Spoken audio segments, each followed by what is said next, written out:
கிறிஸ்துமஸையொட்டி சென்னையில் இருந்து தமிழ்நாட்டின் பல்வேறு பகுதிகளுக்கு 900 சிறப்பு பேருந்துகள் இயக்கப்படும் என அரசு விரைவு போக்குவரத்து கழகம் தெரிவித்துள்ளது. நாளை மறுதினம் கிறிஸ்துமஸ் பண்டிகை கொண்டாடப்படும் நிலையில் சென்னை உள்ளிட்ட இடங்களில் இருந்து இன்று கூடுதலான பயணிகள் தமிழகம் முழுவதும் பயணம் மேற்கொள்வார்கள் என எதிர்பார்க்கப்படுகிறது. இதனை கருத்தில் கொண்டு தமிழ்நாடு அரசு போக்குவரத்து கழகம் தினசரி இயக்கப்படும் பேருந்துகளுடன் கூடுதலாக சிறப்பு பேருந்துகளை இயக்க திட்டமிடப்பட்டுள்ளதாக தெரிவிக்கப்பட்டுள்ளது. அதன்படி சென்னை கிடாம்பாக்கத்தில் இருந்து திருவண்ணாமலை, திருச்சி, கும்பகோணம், மதுரை, திருநெல்வேலி, நாகர்கோவில், கன்னியாகுமரி, தூத்துக்குடி, கோயம்புத்தூர், சேலம், ஈரோடு, திருப்பூர் ஆகிய இடங்களுக்கு இன்று 255 பேருந்துகளும் நாளை 525 பேருந்துகளும் இயக்கப்படவிருக்கின்றன. இன்றும் நாளையும் சென்னை கோயம்பேட்டில் இருந்து திருவண்ணாமலை, நாகப்பட்டினம், வேளாங்கண்ணி, ஓசூர், பெங்களூர் ஆகிய இடங்களுக்கு மொத்தம் 91 சிறப்பு பேருந்துகளும், மாதவரத்தில் இருந்து 20 பேருந்துகளும் இயக்க திட்டமிடப்பட்டுள்ளது.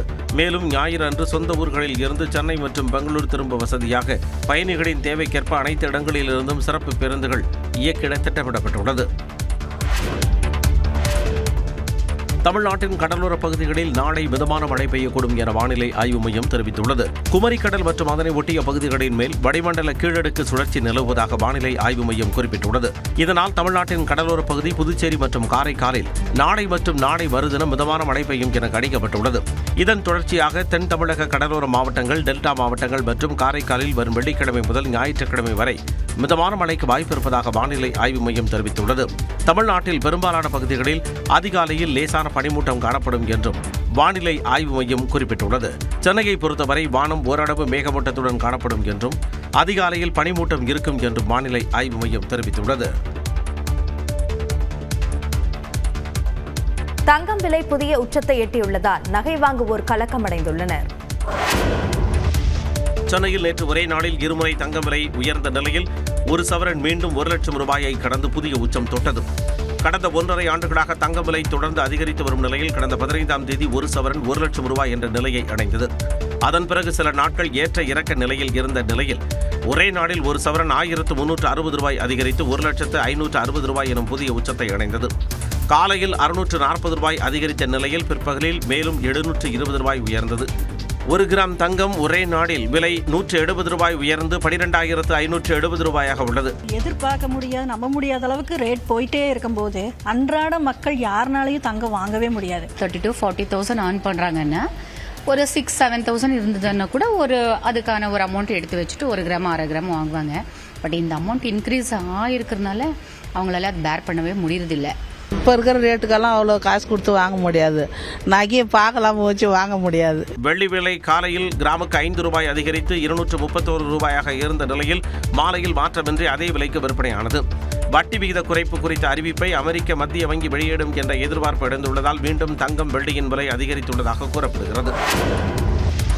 அமைச்சர்களுடன் நடைபெற்ற பேச்சுவார்த்தை தோல்வியடைந்த நிலையில் திட்டமிட்டபடி ஜனவரி 6ஆம் தேதி முதல் காலவரம்பற்ற வேலைநிறுத்தம் தொடங்கும் என அரசு ஊழியர் சங்கத்தினர் அறிவித்துள்ளனர். 2003ஆம் ஆண்டுக்கு பிறகு அரசு பணியில் சேர்ந்தோருக்கு பழைய ஓய்வூதிய திட்டத்தை அமல்படுத்த வேண்டும் என்பன உள்ளிட்ட கோரிக்கைகளை வலியுறுத்தி அரசு ஊழியர்கள், ஆசிரியர்கள் சங்கங்கள் ஜனவரி 6ஆம் தேதி முதல் காலவரம்பற்ற வேலைநிறுத்த போராட்டத்தில் ஈடுபடப் போவதாக அறிவித்திருந்தனர். இந்நிலையில் அவர்களுடன் சென்னை தலைமைச் செயலகத்தில் அமைச்சர்கள் ஏவா வேலு, தங்கம் தென்னரசு, அன்பில் மகேஷ் ஆகியோர் பேச்சுவார்த்தை நடத்தினர்.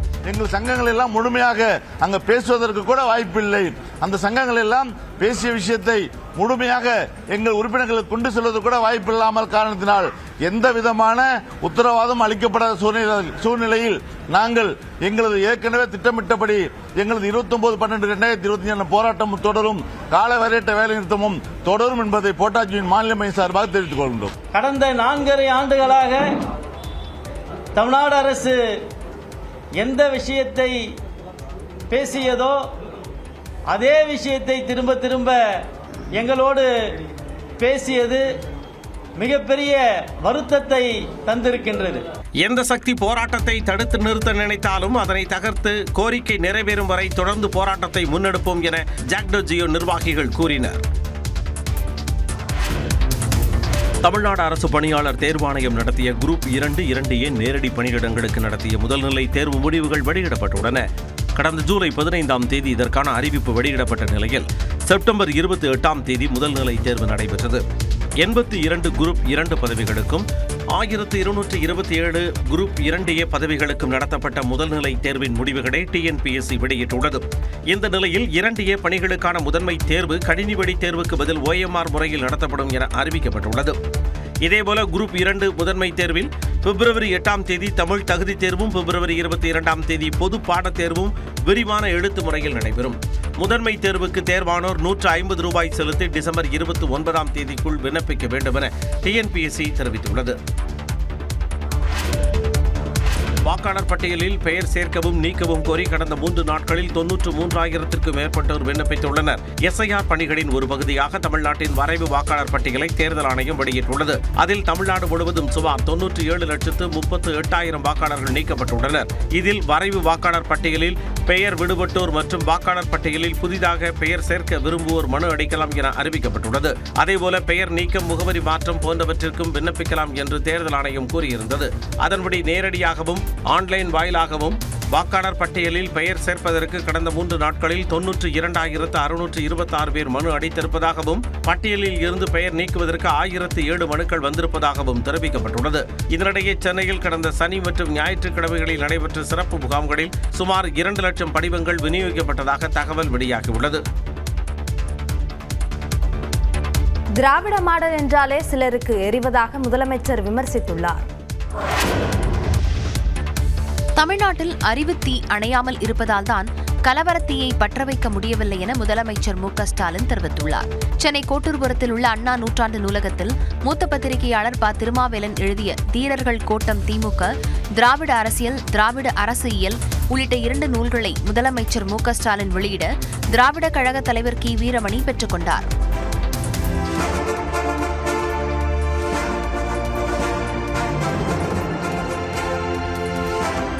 தொடர்ந்து பேசிய முதலமைச்சர் மு.க.ஸ்டாலின், திமுகவின் 100 காலத்திலும் ஆட்சியிலிருந்து தமிழ்நாட்டை வளர்ச்சிப் பாதைக்கு அழைத்து செல்வோம் என கூறினார்.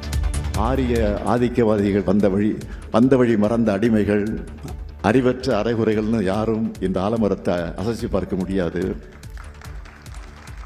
இங்க அறிவுத்து அணையாம இருப்பதால் தான் நம்ம ஊர் கலவரத்தைய பத்த வைக்க முடியல. வாசிப்பும் வளர்ச்சியும் ஒன்னோட ஒன்னா தொடர்புடையது.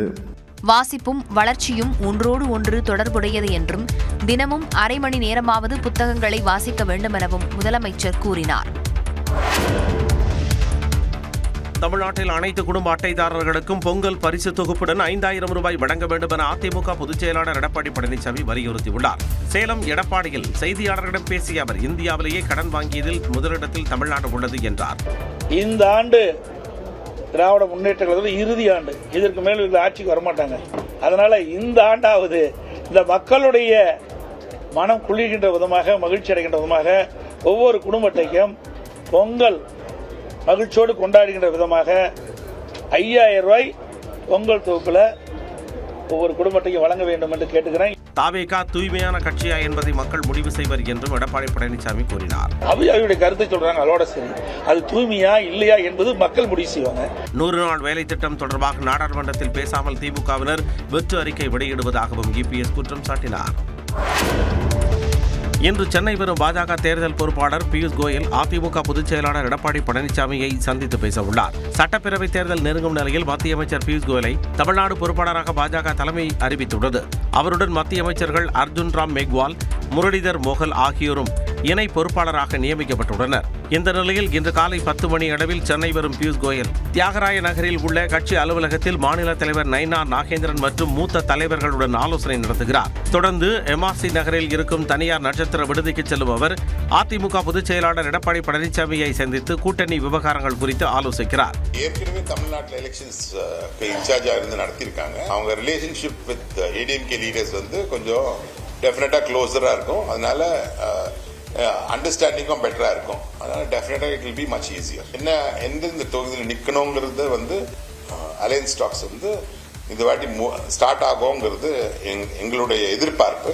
இதேபோல பாமக, தேமுதிக கட்சி நிர்வாகிகளையும் கோயல் சந்திப்பார் என கூறப்படுகிறது. தொடர்ந்து மாலை தமிழ்நாடு ஆளுநர் RN ரவியையும் சந்தித்து பேசுகிறார்.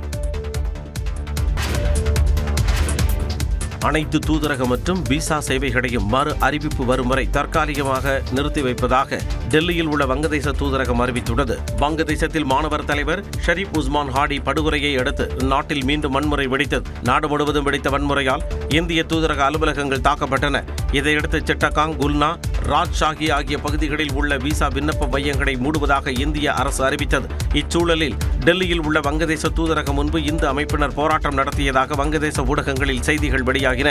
இதற்கு மறுப்பு தெரிவித்துள்ள மத்திய அரசு 20 முதல் 25 இளைஞர்கள் மட்டுமே வங்கதேச தூதரக அலுவலகம் முன் கூடியதாகவும் வங்கதேசத்தில் உள்ள சிறுபான்மையினரை பாதுகாக்க நடவடிக்கை எடுக்க வேண்டும் என அவர்கள் முழக்கமிட்டதாகவும் விளக்கமளித்துள்ளது. இந்நிலையில் மறு அறிவிப்பு வரும் வரை அனைத்து தூதரக மற்றும் விசா சேவைகளையும் நிறுத்தி வைப்பதாக டெல்லியில் உள்ள வங்கதேச தூதரகம் அறிவித்துள்ளது. முட்டை கொள்முதல் விலை புதிய உச்சத்தை எட்டியுள்ளது. நாமக்கல்லில் முட்டை கொள்முதல் விலை மேலும் அதிகரித்து ₹6.40 நிர்ணயிக்கப்பட்டுள்ளது. நாமக்கல் மண்டலத்தில் 1000த்திற்கும் மேற்பட்ட கோழிப்பண்ணைகள் உள்ளன. இங்கு சுமார் 8 கோடி முட்டை கோழிகள் வளர்க்கப்படுகின்றன. இதன் மூலம் நாள்தோறும் 7 கோடி முட்டைகள் உற்பத்தி செய்யப்படுகின்றன. இந்த முட்டைகள் வெளிமாநிலங்கள் மட்டுமின்றி வெளிநாடுகளுக்கும் ஏற்றுமதி செய்யப்படுகின்றன. இந்த நிலையில் முட்டை கொள்முதல் விலை மேலும் 5 காசுகள் உயர்ந்து ₹6.40 நிர்ணயிக்கப்பட்டுள்ளது. கிறிஸ்துமஸ், நியூ இயர் வர்றது அது ஒரு காரணம். அதே சமயத்தில் பனியினால முட்டை உற்பத்தியும் குறைஞ்சிருக்கு. இன்னொரு காரணம் ஏற்றுமதி அதிகமாகிட்டு இருக்கிறதுனால உள்நாட்டில் டிமாண்ட் அதிகமாக இருக்குது. முட்டை கொள்முதல் விலை ₹6.50 வரை உயர வாய்ப்புள்ளதாகவும் தமிழ்நாடு கோழி பண்ணையாளர் சங்க செயலாளர் சுந்தரராஜன் தெரிவித்தார்.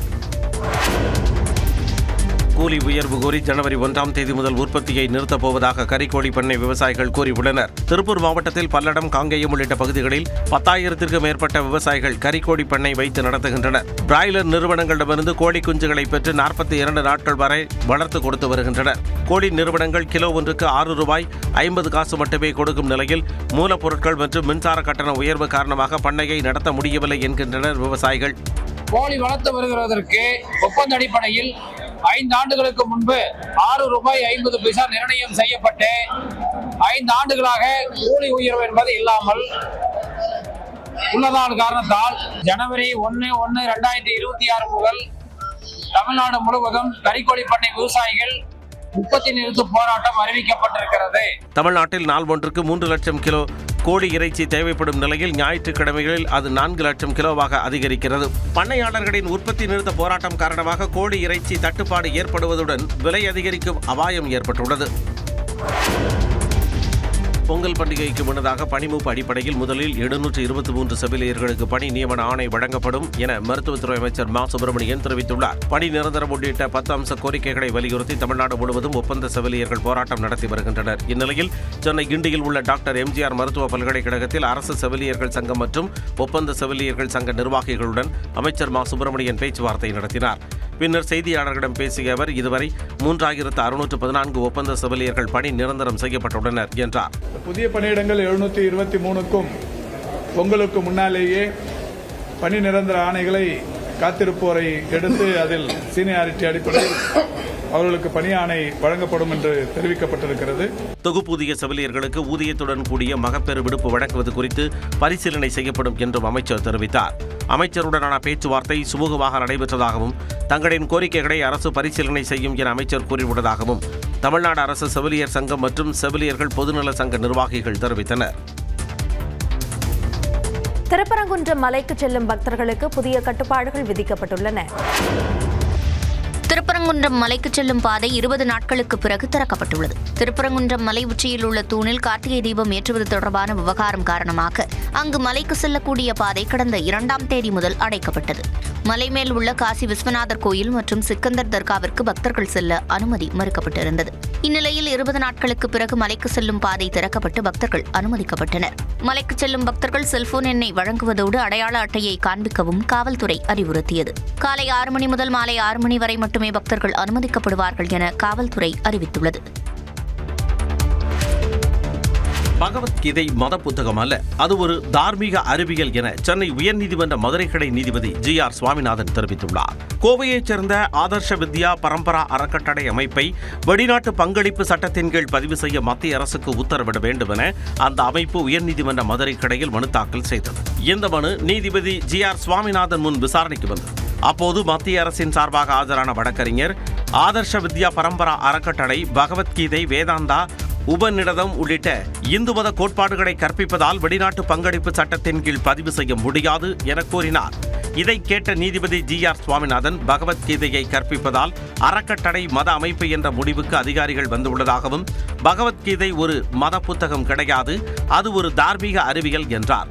அலகாபாத் உயர்நீதிமன்றம் பகவத்கீதையை தேசிய தர்ம சாஸ்திரமாக அங்கீகரிக்கலாம் என்று தீர்ப்பளித்துள்ளதாக கூறிய நீதிபதி GR சுவாமிநாதன், மனுதாரரிடமிருந்து தேவையான ஆவணங்களை பெற்று 3 மாதத்தில் பரிசீலித்து உரிய உத்தரவு பிறப்பிக்க வேண்டும் என உள்துறை அமைச்சகத்துக்கு உத்தரவிட்டார். லட்சத்தீவு அருகே தடை செய்யப்பட்ட பகுதியில் மீன்பிடித்ததாக தூத்துக்குடி மீனவர்கள் 30 பேர் கைது செய்யப்பட்ட சம்பவம் பரபரப்பை ஏற்படுத்தியுள்ளது. தூத்துக்குடி மாவட்டம் தருவைகுளத்தைச் சேர்ந்த 30 மீனவர்கள் 4 விசை படகுகளில் லட்சத்தீவு அருகே உள்ள காவரெட்டி தீவில் மீன்பிடித்துக் கொண்டிருந்ததாக கூறப்படுகிறது. அப்போது அங்கு ரோந்து வந்த கடலோர காவல் படையினர் தடை செய்யப்பட்ட பகுதியில் மீன்பிடித்ததாக கூறி 30 மீனவர்களை கைது செய்தனர். இதைத் தொடர்ந்து அவர்களது படகுகளை பறிமுதல் செய்த கடலோர காவல் படையினர் அவற்றை லட்சத்தீவு மீன்வளத்துறை அதிகாரிகளிடம் ஒப்படைத்தனர். இதனிடையே கைதான மீனவர்களையும் அவரது படகுகளையும் விடுவிக்க தமிழ்நாடு அரசு நடவடிக்கை எடுக்க வேண்டும் என மீனவர்களின் குடும்பத்தினர் கோரிக்கை விடுத்துள்ளனர். புத்தாண்டு கொண்டாட்டங்களின் போது மதுபானம் அருந்தும் இடத்திற்கு குழந்தைகள் அழைத்துச் செல்லப்பட்டால் உடனடியாக நடவடிக்கை எடுக்க தமிழ்நாடு அரசுக்கு சென்னை உயர்நீதிமன்றம் உத்தரவிட்டுள்ளது. சென்னை எழும்பூரில் உள்ள தனியார் நட்சத்திர விடுதியில் 2025ஆம் ஆண்டு புத்தாண்டு கொண்டாட்டத்தின் போது மது அருந்தும் இடத்திற்கு குழந்தைகள் அழைத்து வரப்பட்டதாக M. காமேஷ் என்பவர் வழக்கு தொடர்ந்தார். இந்த செயல் சட்டப்படி தவறானது என்றும் சிறார் நீதி சட்டத்திற்கு எதிரானது என்றும் குறிப்பிட்டுள்ள மனுதாரர், மது அருந்தும் இடத்தில் குழந்தைகளை அனுமதித்த நட்சத்திர விடுதிக்கு எதிராக நடவடிக்கை எடுக்க வேண்டும் என்ற கோரிக்கை வைத்தார். மேலும் வரும் புத்தாண்டு கொண்டாட்டத்தின் போது இதுபோன்று நடக்காமல் இருப்பதை உறுதி செய்யும்படி அரசுக்கு உத்தரவிட வேண்டும் என்றும் கோரிக்கை வைக்கப்பட்டது. இந்த வழக்கை தலைமை நீதிபதி MM. ஸ்ரீவத்சவா மற்றும் நீதிபதி G. அருள்முருகன் அமர்வு விசாரித்தது. அப்போது வரும் புத்தாண்டு கொண்டாட்டத்தின் போது நட்சத்திர விடுதிகள் மற்றும் உணவு விடுதிகளில் மதுபானம் அருந்தும் இடத்திற்கு குழந்தைகள் அழைத்துச் செல்வதாக புகார்கள் வந்தால் உடனடியாக விசாரணை செய்து நடவடிக்கை எடுக்க வேண்டும் என அரசு அதிகாரிகளுக்கு உத்தரவிட்டு வழக்கை முடித்து வைத்தார். விழுப்புரம் மாவட்டம் செஞ்சியில் +2 மாணவி கூட்டு பாலியல் வன்கொடுமை செய்யப்பட்டது அதிர்ச்சியை ஏற்படுத்தியுள்ளது. விழுப்புரம் மாவட்டம் செஞ்சியில் 12ஆம் வகுப்பு மாணவி கூட்டு பாலியல் வன்கொடுமை செய்யப்பட்ட புகாரில் ஒருவர் கைதான நிலையில் தலைமறைவாக உள்ள இருவரை காவலர்கள் தேடி வருகின்றனர். செஞ்சியைச் சேர்ந்த 12ஆம் வகுப்பு மாணவியை மிரட்டி இருசக்கர வாகனத்தில் அழைத்துச் சென்று காப்புக்காடு வனப்பகுதியில் 3 பேர் கூட்டு பாலியல் வன்கொடுமை செய்ததாக கூறப்படுகிறது. இதுகுறித்து பாதிக்கப்பட்ட மாணவியின் பெற்றோர் செஞ்சி மகளிர் காவல் நிலையத்தில் புகார் அளித்ததன் பேரில் சாரதி என்பவர் மீதும் அவருடைய நண்பர்களான தாமரை மற்றும் சிறுவன் ஒருவர் மீதும் வழக்கு பதிவு செய்தனர். இதையடுத்து சாரதியை கைது செய்த காவலர்கள் தலைமறைவாக உள்ள இருவரையும் தேடி வருகின்றனர்.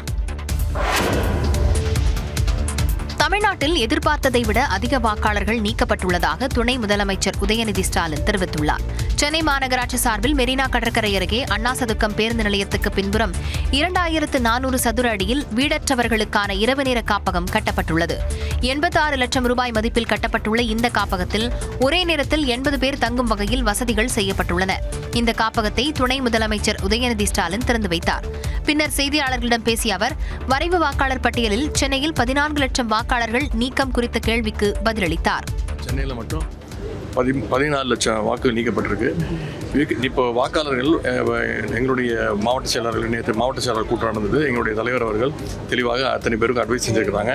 நீக்கப்பட்ட வாக்குகள், விடுபட்டு போனவங்க, ஷிஃப்டடு, இவங்கெல்லாம் எப்படி கொண்டு வந்து திருப்பி சேர்க்கறதுன்னு ஆலோசனை. பொதுமக்கள் போய் அவங்க செக் பண்ணணும், அவங்களோட வாக்குகள்லாம் இருக்கா அப்படின்னு அவங்க செக் பண்ணிட்டு அங்கே இருக்கக்கூடிய நம்முடைய BLA2 அவங்களை தொடர்பு கொண்டாங்கன்னா நிச்சயம் அதில் சேர்ப்பதற்கு இப்போ ஜனவரி 18 வரைக்கும் நேரம் இருக்குது மீண்டும் சேர்ப்பதற்கு. நிச்சயம் அந்த பணிகளில் ஈடுபடுறதுக்கு வலியுறுத்தி பிற பகுதிகளிலும் தேவையை பொறுத்து இதுபோன்ற இரவு நேர காப்பகங்கள் அமைக்கப்படும் என்றும் உதயநிதி ஸ்டாலின் கூறினார். விஜய் முன்னிலையிலேயே ஆற்காடு நவாப் தமிழ்நாடு அரசை பாராட்டினார். சகோதர சகோதரிகளுக்கு அன்பை பரிமாறுவோம்.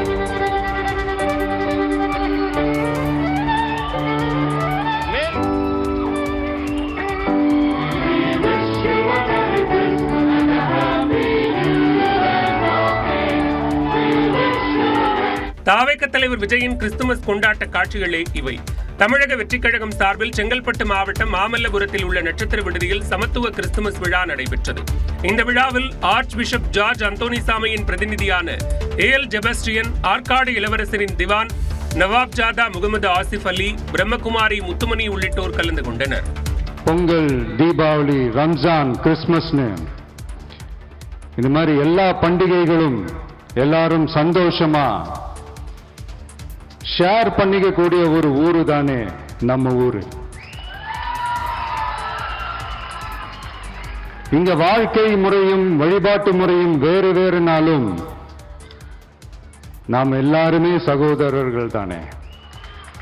முன்னதாக குழந்தைகளுடன் இணைந்து கிறிஸ்துமஸ் தாத்தா கண்ணாடி அணிந்தபடி விஜய் கேக் வெட்டினார். மேலும் குழந்தைகளுக்கும் ஊட்டி மகிழ்ந்தார். ஒரு இளைஞனுக்கு எதிராக தன்னோட சொந்த சகோதரர்களே பொறாமைப்பட்டு அவனை பாழும் கிணத்தில் தள்ளிவிட்டு அதுக்கப்புறம் அவர் எப்படி மீண்டு வந்து அந்த நாட்டுக்கே அரசனாகி தனக்கு துரோகம் செஞ்ச தன்னுடைய சகோதரர்கள் மட்டுமல்ல அந்த நாட்டையே எப்படி காப்பாத்தினாருன்னு சொல்லி இந்த மாதிரி நிறைய இன்ட்ரெஸ்டிங்கான கதைகள்லாம் பைபிள்ல இருக்கு. குறிப்பிட்ட கதை யாரை பத்தின கதைன்னு நான் சொல்லி தெரிய வேண்டிய அவசியம் இல்லைன்னு நினைக்கிறேன். திருவிவிலியத்தில் குறிப்பிடப்பட்டிருக்கூடிய ஜோசப் குறித்து விஜய் கூறியதுதான் இது. தமிழக வெற்றிக் கழகத்தின் சார்பில் மாமல்லபுரத்தில் நடைபெற்ற விழாவில் பேசிய அந்த கட்சியின் தலைவர் விஜய், ஒரு ஒளி பிறக்கும், அது எல்லோரையும் வழிநடத்தும் என்றார். ஒரு ஒளி ஒன்று பிறக்கும், அந்த ஒளி நம்மளை வழி நடத்தும். அனைவருக்கும் என்னுடைய கிறிஸ்துமஸ் நல்வாழ்த்துக்கள். அனைத்து புகழும் எல்லாம் வல்ல இறைவனுக்கே. Praise the Lord.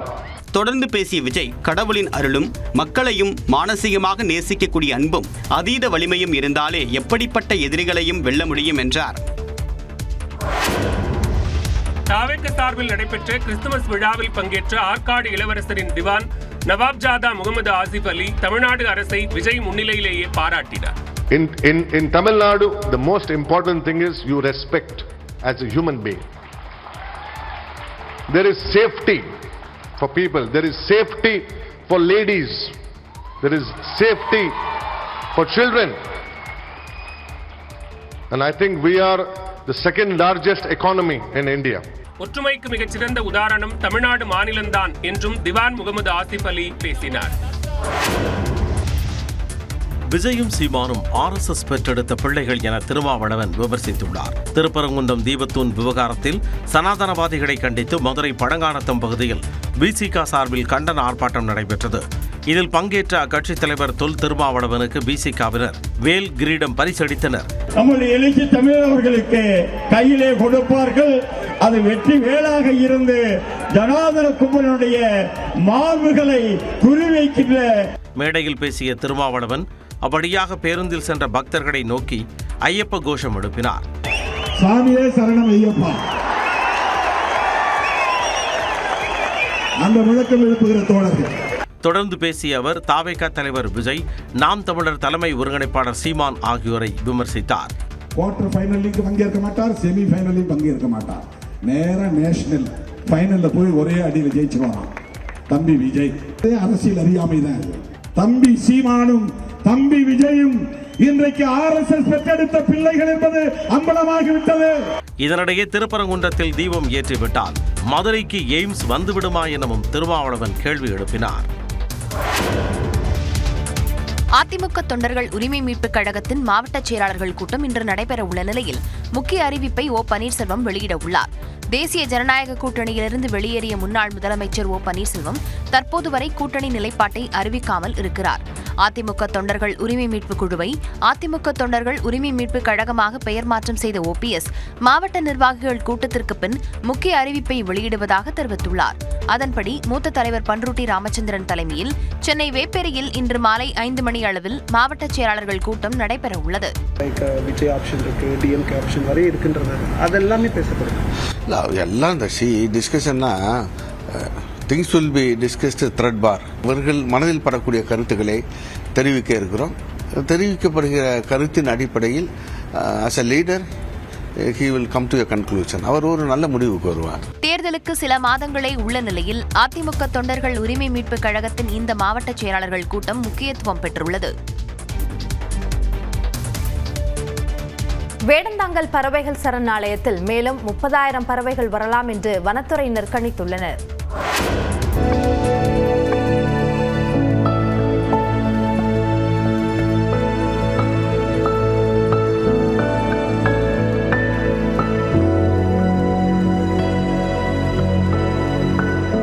செங்கல்பட்டு மாவட்டம் வேடந்தாங்கல் பறவைகள் சரணாலயத்தில் சீசன் தொடங்கியுள்ள நிலையில் 25,000க்கும் மேற்பட்ட பறவைகள் அங்கு குவிந்துள்ளன. செங்கல்பட்டு மாவட்டம் மதுராந்தகம் அருகே உள்ள வேடந்தாங்கல் பறவைகள் சரணாலயத்திற்கு ஆண்டுதோறும் நவம்பர் மாதத்தில் ஆஸ்திரேலியா, சைபீரியா, கனடா, இலங்கை உள்ளிட்ட பல நாடுகளிலிருந்து பல வகை பறவைகள் வருகை தந்து திரும்பிச் செல்வது வழக்கம். கடந்த சில வாரங்களுக்கு முன் செங்கல்பட்டு மாவட்டத்தில் பெய்த கனமழை காரணமாக வேடந்தாங்கல் பறவைகள் சரணாலயத்தில் உள்ள ஏரியில் தண்ணீர் அதிகரித்ததால் தற்போது 25,000க்கும் மேற்பட்ட பறவைகள் சரணாலயத்திற்கு வருகை தந்துள்ளன. கிட்டத்தட்ட ஒரு 25,000 பறவை கிட்ட இருக்கு. இதில் பார்த்தீங்கன்னா நிறைய எது இருக்குன்னா நாரான்னு சொல்லுவாங்க, ஃபெலிக்கன். அதில் கிரே ஃபெலிக்கன் இருக்குது, ஒயிட் இருக்குது, பிங்க்கு அந்த மாதிரி இருக்குது, அரிவாள் மூக்கன் இருக்குது, ஸ்னேக் டக் இருக்குது, இது மாதிரி நிறைய வெரைட்டிஸ் ஆஃப் பேர்ட்ஸ் இருக்குது. ஸோ நம்ம இந்த பிள்ளைகளை இந்த மாதிரி ஒரு லீவு நாளுங்களில் இந்த மாதிரி ஒரு இடத்துக்கு நம்ம கூட்டிகிட்டு வந்தோம்னா அவங்களுக்கும் ஒரு நல்ல எக்ஸ்பீரியன்ஸாக இருக்கும். வரும் நாட்களில் மேலும் 30,000 பறவைகள் வரலாம் என வனத்துறையினர் தெரிவித்துள்ளனர். சிவகங்கையில் கணவரின் உயிரை காக்க விலை உயர்ந்த மருந்தை வாங்கி வர மருத்துவர் சொன்னதாக கூறி மூதாட்டியிடம் 1.5 சவரன் தங்கச் செயினை பறித்து சென்ற மர்ம நபரை காவலர்கள் தேடி வருகின்றனர். சிவகங்கை மாவட்டம் மானாமதுரை அருகே உள்ள அயன்குறிச்சி கிராமத்தைச் சேர்ந்த குப்புசாமி சிவகங்கை அரசு மருத்துவமனையில் இதய நோய்க்கு சிகிச்சை பெற்று வருகிறார். குப்புசாமியை அவரது மனைவி சந்தானம் கவனித்து வரும் நிலையில் அந்த வார்டுக்கு வந்த மர்ம நபர் ஒருவர் தனது தந்தைக்கும் இதய நோய் பிரச்சனை இருப்பதாகவும் மருத்துவர் முக்கிய மருந்தை வாங்கி வரச் சொன்னதாக கூறி மூதாட்டி சந்தானத்தை சிவகங்கை பேருந்து நிலையத்திற்கு அழைத்து சென்றுள்ளார். அப்பொழுது போனில் பேசுவது போல் நாடகமாடிய மர்ம நபர் மருத்துவர் போன் செய்ததாகவும் தங்களது கணவருக்கு விலை உயர்ந்த மருந்தை வாங்கி வரச் சொன்னதாகவும் கூறியுள்ளார். இதை நம்பிய மூதாட்டி தனது தோடு மற்றும் 1.5 சவரன் தங்கச் செயினை கழற்றி கொடுத்துள்ளார். இதையடுத்து மூதாட்டியை மருத்துவமனைக்கு செல்லுங்கள், தான் மருந்து வாங்கி வருவதாக கூறி மர்ம நபர் தப்பியோடி உள்ளார்.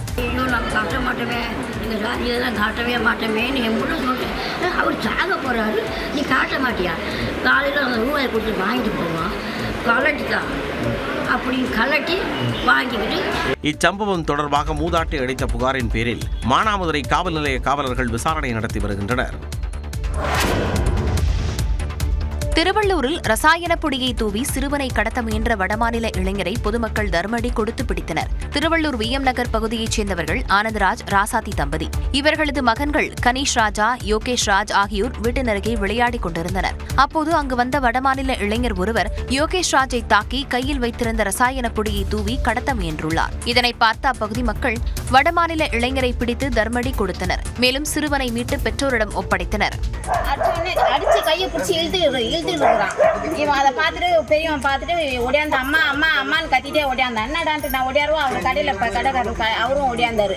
பார்த்து இங்க ஓடி போய் அந்த கடையில போய் ஒளிஞ்சிக்கிட்டு. தகவல் அறிந்து சம்பவ இடத்திற்கு வந்த காவல்துறையினர் வடமாநில இளைஞரை கைது செய்து விசாரித்து வருகின்றனர். வீட்டின் அருகே விளையாடிக் கொண்டிருந்த சிறுவர்களை வடமாநில இளைஞர் கடத்த முயன்ற சம்பவம் அப்பகுதியில் பரபரப்பை ஏற்படுத்தியது. நெல்லை உருடியான் குடியிருப்பு பகுதியில் சாலையில் சென்ற இளம்பெண் மீது இருசக்கர வாகனத்தில் சென்றவர்கள் மோதிய விவகாரம் இரு சமூகத்தினருக்கிடையே கலவரமாக மாறியுள்ளது. நெல்லை சந்திப்படுத்த உருடியான் குடியிருப்பில் பட்டியலின மக்கள் வசித்து வருகிறார்கள். அதன் அருகே நயினார்குளம் பகுதியில் மற்றொரு சமூகத்தினர் வசிக்கின்றனர். இவ்விரு சமூகங்களுக்கிடையே அடிக்கடி மோதல் நிகழ்வது அதிகரித்து வருகிறது. ஞாயிற்றுக்கிழமையன்று நயினார்குளத்தைச் சேர்ந்த 6 இளைஞர்கள் 2 இருசக்கர வாகனங்களில் உருடியான் குடியிருப்பு தெருக்கள் வழியாக சென்று சாலையில் சென்ற பெண் மீது மோதியதாக தெரிகிறது. இதில் அவருக்கு காயம் ஏற்பட்டது. இதனை தட்டி கேட்ட பெண்ணின் உறவினர்களிடம் அந்த இளைஞர்கள் மோதலில் ஈடுபட்டதாக தெரிகிறது. ஒருவருக்கொருவர் கைகளாலும் கல்வீசியும் தாக்கிக் கொண்டதால் கலவரமாக மாறியது. இதில் இருதரப்பையும் சேர்ந்த 8 பேர் காயமடைந்தனர். இந்நிலையில் பிரச்சினைக்கு காரணமான 6 பேர் மீது வழக்கு பதிவு செய்யப்பட்டது. ஆனால் சம்பந்தப்பட்டவர்கள் இதுவரை கைது செய்யப்படவில்லை என்று கூறி ஆட்சியர் அலுவலகத்தை முற்றுகையிட்டு பெண்கள் போராட்டம் நடத்தினர். நாங்க அரெஸ்ட் பண்ணது வரைக்கும் போராடுவோம், எங்களுக்கு நீதி கிடைக்கணும். இந்த பெண்கள் சின்ன பசங்க எல்லாம் அந்த வழியா தான் போறாங்க. கரண்ட் ஒயரை கட் பண்ணி போட்டு அதுல நடு ரோட்ல போட்டுருக்காங்க. அந்த பகுதியில் பதற்றம் நிலவி வருவதால் ஏராளமான காவலர்கள் பாதுகாப்பு பணியில் ஈடுபடுத்தப்பட்டுள்ளனர். மதுரை மாவட்டம் சொக்கிகுளத்தில் உள்ள தனியார் மருத்துவமனையின் கேண்டீனில் வாங்கிய சாக்லேட்டில் புழு இருந்த சம்பவம் அதிர்ச்சியை ஏற்படுத்தியுள்ளது. சிவகங்கை மாவட்டம் மானாமதுரையைச் சேர்ந்த தென்பாண்டி தனது சகோதரியை மதுரை சொக்கிகுளத்தில் உள்ள தனியார் மருத்துவமனைக்கு சிகிச்சைக்காக அழைத்துச் சென்றார். அப்பொழுது மருத்துவமனையில் கேண்டீனில் சாக்லேட் ஒன்றையும் தண்ணீர் பாட்டில் ஒன்றையும் தென்பாண்டி வாங்கியுள்ளார். சாக்லேட்டை பிரித்தபோது அதில் புழு இருப்பதைக் கண்டு தென்பாண்டி அதிர்ச்சியடைந்துள்ளார்.